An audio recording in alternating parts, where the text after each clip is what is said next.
over the next few days, or you have any plans outside, you're going to have to pay attention. Yeah, as much as possible. Keep the app handy too if you're out and about, because I mean, really, it's going to be kind of changing, Ron. Yeah, it certainly is, and these conditions can change very quickly with what the setup is. Just looking at some of the background precipitable water, which is basically looking at the entire, if you take a tube going all the way up into the atmosphere, how much moisture do you have?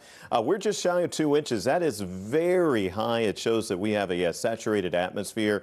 Any of these storms that develop will potentially lead to the possibility of some flash flooding. So please be aware of that. And if you're just seeing kind of the edge of it, might just be some lighter rain, but know that there's probably going to be some heavy downpours pretty close to you, even if you're seeing some light rain out there today. Hey, if you're heading out to Latrobe today, well, first off, have fun, enjoy it. Man, such a great time out there. We're looking at temperatures likely starting off at 11 o'clock in the upper 70s, should round out just into the low 80s in Latrobe. Can't rule out that we won't see an isolated shower here or there, maybe even a downpour, but right now most of practice is looking dry for you. We do have a couple of isolated showers. Speaking of showers, already showing up on radar. Our rain chance right now, I have it down to just a 20% coverage area.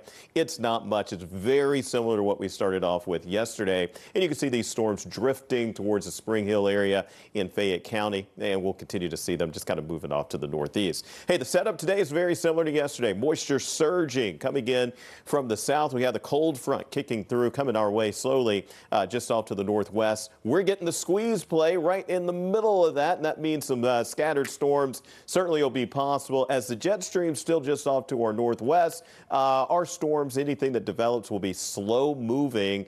That adds up to that flash flood risk that we are going to have both today, Friday, Saturday, Sunday, and on Monday. Solid chances for some rain is going to be there. Now, I want to take you not just today, all the way through, this shows Tuesday morning, but we'll say basically through Monday.